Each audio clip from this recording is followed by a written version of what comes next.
Hello, I'm Robert here, fact checker and science blogger, and I'm trying to talk to those of you. I know that quite a few still that have come to believe the people who claim to be experts, who you see on TV, hear on the radio, and say it's just like flu and there's nothing to worry about.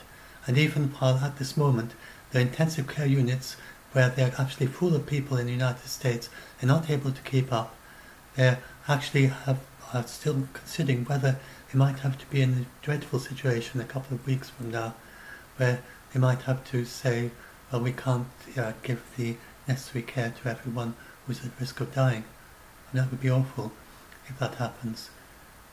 At the moment, they can move people around from one intensive care unit to another in another state or whatever to deal with the capacity. But there's so many people still, and in the UK as well, who are not taking the basic precautions of physical distancing and wearing a mask. And that is like walking across a busy street without looking to see if there's any traffic and just relying on you having to notice out of the corner of your eye.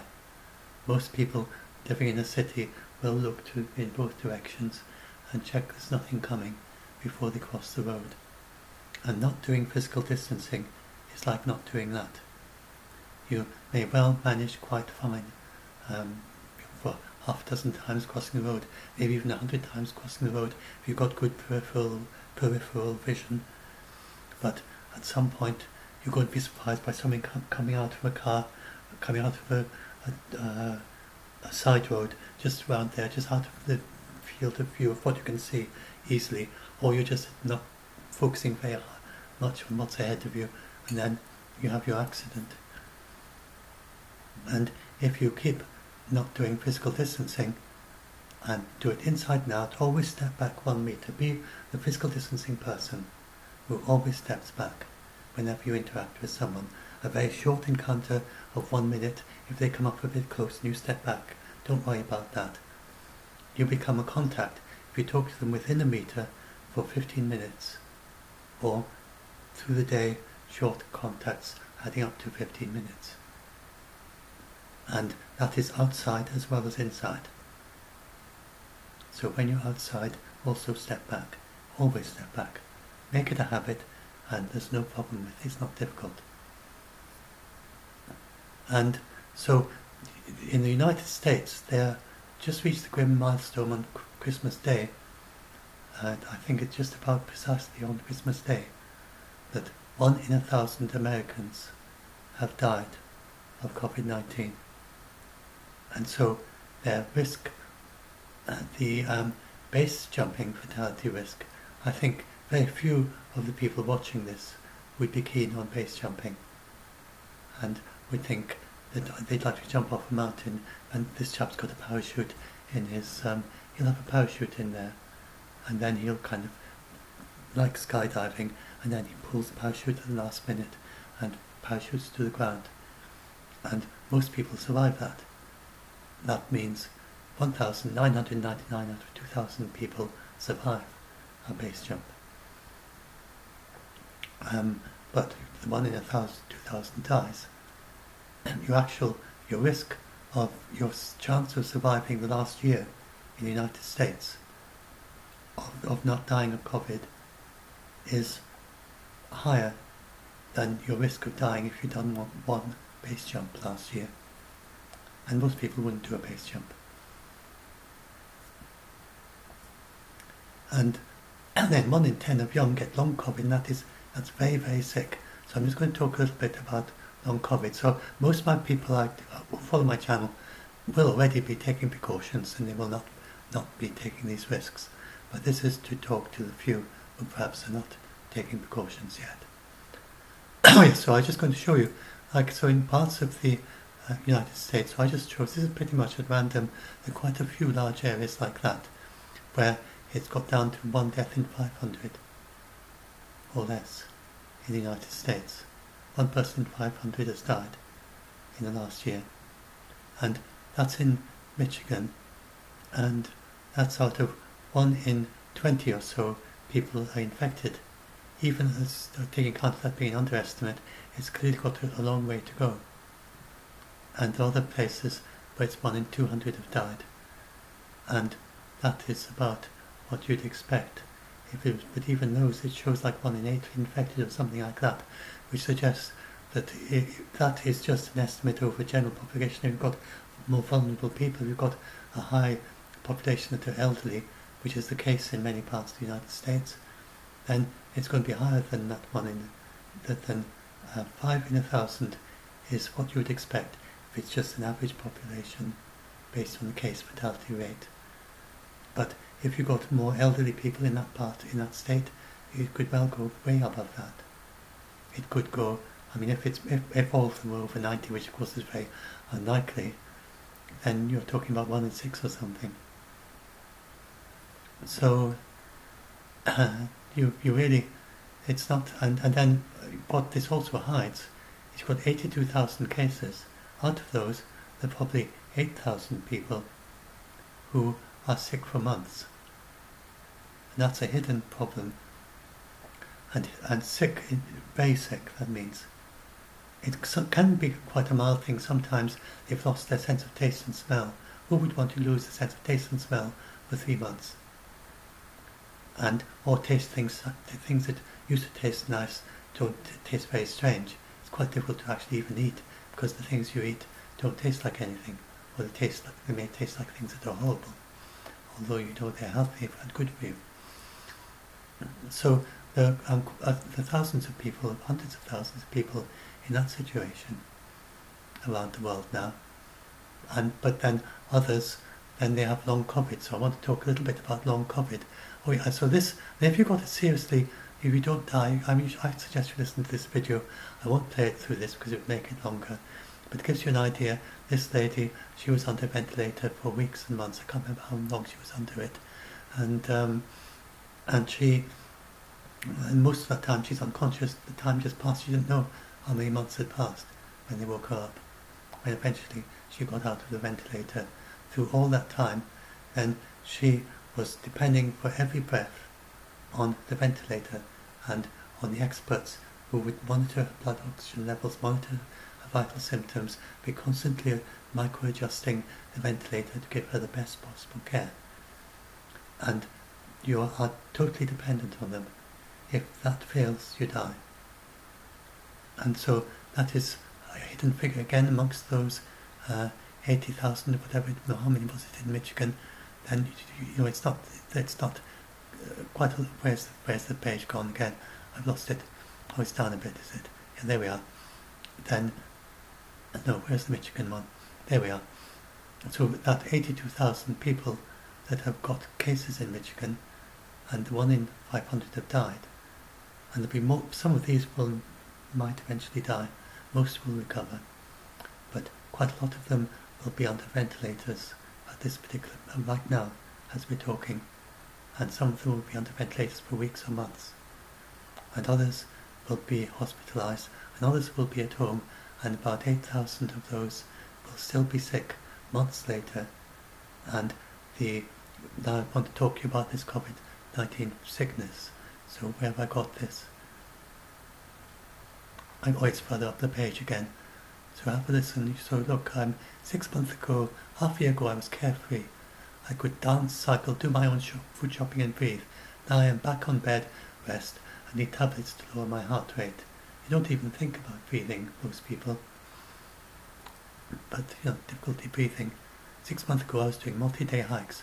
Now I can't walk more than 1 hour without relapsing and becoming bedridden. In other words, you go out for a 1 hour walk, and then you've got to go back to bed, and you're just totally exhausted and played out. And you might be thrown back for another week sometimes or more. And just think what that is like. You don't want to be like that. And then some people just basically, they can't do much of anything. They struggle even to go to the nearest shop and then get back home again. And some of them, they have heart problems, they have breathing problems, they have all sorts of issues. There's a whole spectrum. Normally, often more than not just 1, 2 or 3 different issues that continue for months. Now, Most of them are recovering, but we haven't had it long enough for all of them to recover. Even the whole duration of the pandemic so far, the people who got it early on who haven't yet recovered. And from the example of SARS, then some people will still have measurable effects on their body years later. And this is not unlikely that this happens with COVID. And particularly if you are, say, an elite athlete, maybe you wanted to take part in the Olympics next year. If you got COVID, long COVID, 1 in 10 chance, if you get infected, you get long COVID. It would obviously put a huge dent in your possibility of training to have long COVID for months on end. And then if you are the unlucky so many percent, we don't know what percentage, then you might still have it by next year. And you might even, it doesn't take very much to drop you down from being Olympic level athlete to kind of hobbyist level athlete. By reducing your VO2 max, your heart doesn't work so well. And so this again, something that you could do. You could be a super fit person, very, very fit and keen, running up mountains. And then after this, eventually, after a year of recovery, you're back to a moderately fit person. And you might even be a not very fit person. We don't know how it's going to progress on the long term. If you are the unlucky few percent where they still got long COVID 8 months later, 9 months later, then people still got long COVID. I'm talking about people in Europe and other people in China as well. But they would have had it longer. But mostly so if you go, I suggest that if you still, at the end of what I say here, I suggest have a look, look at the long COVID Twitter hashtag on Twitter, and you'll find loads of people talking about how this has impact on their lives. I just choose 2 out of hundreds there. And here we are, here's another one. 7 months ago I was a fit and healthy archaeologist with a busy lifetime. Now my heart doesn't function properly. I've been sent to A&E 3 times with suspected heart attacks, and I can't do above 3,000 steps per day without heart pain. And this could happen to you if you get long COVID. And they don't know why. And so many people say, oh, but all my friends have got it, they just got it, it's just like a mild cold for them. This is very random. It's clustered. You get a cluster of people where none of them seem to have any issues with it. Then you have another cluster, so maybe that's been your experience. But if you could check notes with someone else who's maybe living in the same city or a mile away or something, and they may be saying, most of my friends got it, and half of them got really sick, and several of them have died. And so they have a very different experience from you, who all your friends have just had it very mild.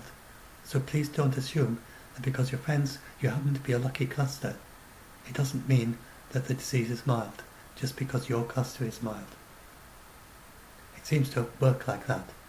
And for instance, part of it might be that if you were all in a super spreader event, then it's very common that the seriousness of a disease depends on how much virus you get during the super spreader event. And that's been a common thing with SARS and other viruses. It seems to be that if you got a huge amount of it, you're in a situation where you've got a vast amount of it, then you get a much more serious disease if you get a small amount. And so mask wearing may possibly help reduce the severity, for instance. And it's just very difficult to do the research to know for sure. It's certainly true for other viruses. It'll probably take a while before they're sure for COVID. But that could, for instance, be a reason that your circle of acquaintances, for some reason, maybe they're all part of the same super spreader event, and it was one that only gave them a mild dose of the virus. That isn't going to guarantee that they have it safe. So still possibly have the possibility of dying in a severe disease, but maybe with a bit of luck, plus them having a low dose, that could explain why your cluster is different from this other cluster where lots of them have it serious and some have died. It's very difficult to understand though, this disease. They don't understand. It's very new. It seems quite random. Sometimes you get old people and then nothing much happens to them. Sometimes you old vulnerable people. Sometimes you have young healthy people and they have it really quite seriously, although it's quite rare. And it's very rare below age 20, and especially below age 10. It's almost unheard of, although it does happen for someone to get really serious and to die. Very, very, very, very rare below age 10. I think there has been a case, a few cases below age 10, but you're talking about cases less, 1 in a million or even less, I don't know. But once you've got millions of people who get it, you get some very rare things happen to some of them. So yeah, that's mainly what I'm saying here. So yes, this is the infection fatality ratio and compared it with flu. This is not flu. I get people telling me about their relatives or friends who've died. So it does happen. It's not just on the news. And so with flu, then you see this difference in these figures. So especially at my age group is 60 to 69. This is the percentage, and at my age group, about 1 in 100 will die, and that's half of them don't even show any symptoms. It's that random. And then this is actually based on serology data, so that's including everyone, including the asymptomatic ones. But 1 in 100 will die. And age 90 is even more. It's just the figure there. And then, but even at all of them, it's better. Your chances are better. Your chances are very good at surviving. But who wants to take a 1 in 100 chance of dying? So I'm being very careful. I'm not going to give any chance of it coming near me. Why should I? So I think that's a sensible thing to do, and no chance of letting it go to anyone else as well, if you have got it. So if I had it, I would immediately isolate, and if I was in contact, I would immediately quarantine away from anyone else, even if I was visiting them for Christmas or something, which I'm not doing. I'm definitely not going to do that. I'm not doing it. I'm here to. It's not a big deal for me. I've done it before anyway, because sometimes the ferry doesn't run because of gales and things, and then I stay here and I spend my Christmas here. And I'm a Buddhist and I don't actually celebrate Christmas as part of my religion, but I take part in the celebrations of others. So anyway, yes, so but you can look at these figures. Flu 20 to 64, 0.001% compared with 0.01 to 0.03, 0.01 to 0.01, and then under age 0 to 19, you get a range of values for flu, which sometimes goes a little bit above the range for COVID. So that's just the chance of infection. It's nothing to do with the fatality rate. Oh no, sorry, that's the fatality rate. Yes. So 0.001% to 0.01%. That's 1 in 10,000. 1 in 1,000, 1 in 10,000. That's 1 in 100. Or if you get infected with flu, you do have a risk of dying even as young, and 1 in 10,000 here you've got. So 1 in 10,000. So if you're like 20 to 29, then it's not far off the risk for flu, maybe 10 times less, more dangerous, maybe just the same. There's a whole range of different studies. This is, but the infection fatality rate, you see, this is the 0.01 to 0.001%, that's over the entire range. These studies, I should say here, these are not based on serology. This is based on serology, 0.01 to 0.001%. These are based on trying to extrapolate based on other data. And it's difficult to find. I didn't find any age-related studies for flu that are based on serology. This is quite a new thing to be able to do serology so easily. And that may be part of it. If suddenly science has got a lot better, or maybe, I don't know, for whatever reason, on this particular topic, COVID-19 has better data than flu, as far as I could see. It's quite surprising. I can't find serology-based flu data that's age-ranged, with ages for deaths. But anyway, you can see it's quite a lot worse than for flu. And especially if very elderly, 0.1% for flu, 7.2%, that's a huge difference. 1% for my age group. And then you've got long COVID, and with flu, you get some people who do have it lingers for a week, 2 weeks. You don't get it lingering for months. That's very, very rare for flu. That is something special to COVID. And special as COVID has a whole range of different symptoms. It's far more varied than flu. It attacks many different organisms in very strange and unusual, complicated way. It just isn't flu, it's a different disease. And people who sort of assume, oh, it's like flu. So that's it. So this is my quick summary. It's like playing Russian roulette. If you're over 90, it's Russian roulette with your life. Most people survive Russian roulette, but you don't want to play that game. And again, with young, then your risk of long COVID is maybe 10%. But you can't give different figures. It depends how many months you're talking about. But it's similar to Russian roulette again. Who wants to play Russian roulette with your health? Most people survive Russian roulette. Do you want to play this game with your life and health, or wear a mask and physically distance? I think most people would come to the same answer there, once you really truly understand your situation. So physical distancing, and you should learn it like your highway code. It's very basic, simple stuff. And wear a mask. And for all these things, take a bit of time. For wearing the mask, for washing your hands. You might think, oh, I know how to wash my hands, but you have a look at how Dr. Tedros washes your hands, and you'll say, oh, I thought I knew how to wash my hands to protect myself from COVID.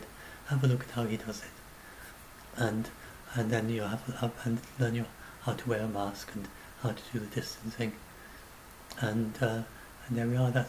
I've done that myself. I won't play that again, but he wishes us all a safe and restful holiday season, and it's been awful the way people have been attacking him on Twitter, just based on infodemic, not true things. He does not have the power to invite Taiwan to the World Health Organization. He just can't do that. He is this leader. He's the Director General. The Director General is not like a president. The Director General has to do what the World Health Organization, all the governments together, working together, if they decide to invite Taiwan, he as the Director General will then give them the invitation. He can't override that. So people have been saying all sorts of awful things about him for not doing something which he can't do. And then they also say awful things about him because they want him to call out China. The World Health Organization never calls out any country. I'm in the UK. The UK did a terrible response to COVID. They stopped test, trace, isolate. Early on especially. The World Health Organization would never say what I just said now. You never hear Dr. Tedros saying the United Kingdom did a terrible response to COVID in March. He'll never say that. He will never, and the same with Brazil. The Bolsonaro saying it's just a mild flu, and just basically not even encouraging physical distancing, far worse even than the UK.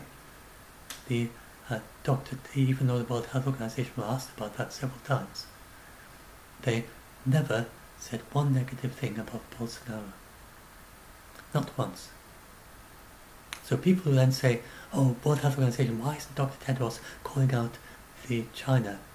And if you look at actually what happened in China, they had a 1-day delay between the whistleblower and actually declaring it to the World Health Organization. And then they released the genetic sequence on the 11th of January. They may possibly have had enough information that other people could have pieced it together if they released it a few days earlier. It's hard to know. And based on that, people are saying that Dr. Tedros should have told China that they did a really bad job of dealing with COVID. That's not true. They did an excellent job. I do not think that, in fact, look at it. The United States had the disease spreading in the United States for weeks and months, we now know, and they didn't notice it. China noticed it within a month. It started in early December. We now know in mid-November. Within a month and a half, then they noticed the cases. And remember, it's about 3 weeks or 4 weeks before you get the serious cases from the infection.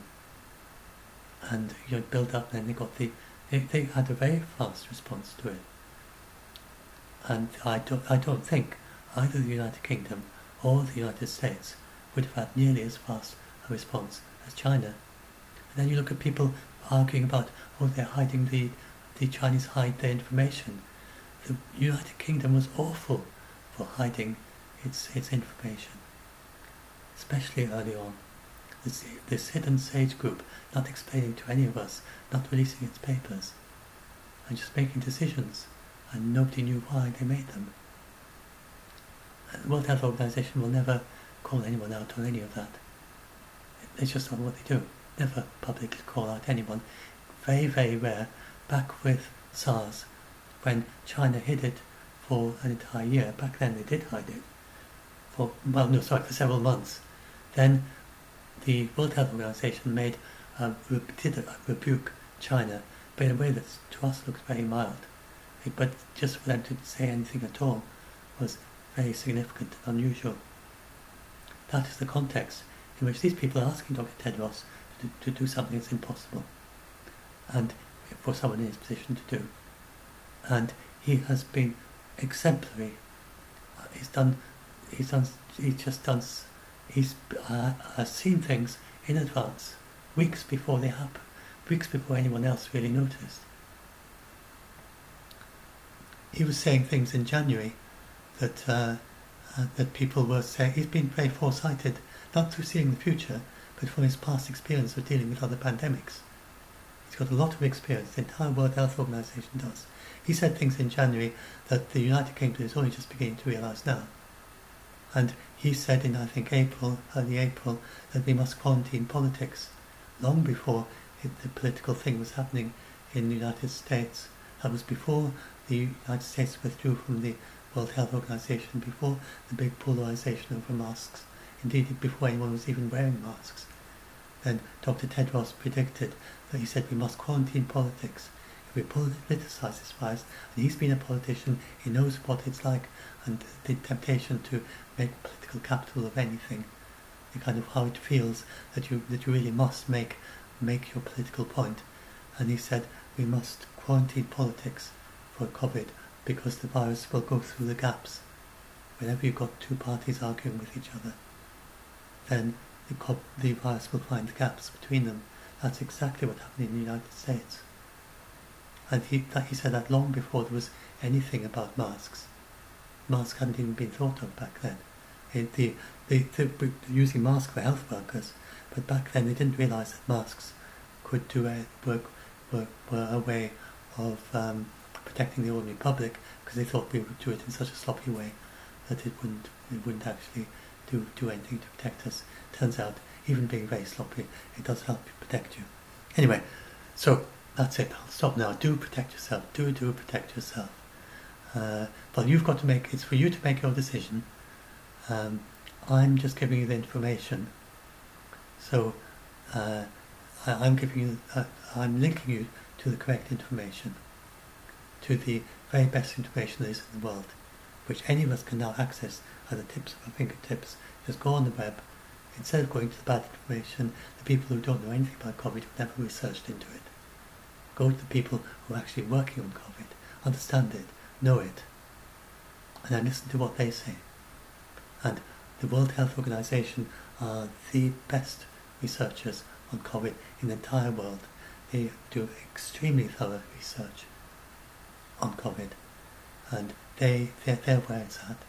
I recommend the World Health Organization above everyone on COVID.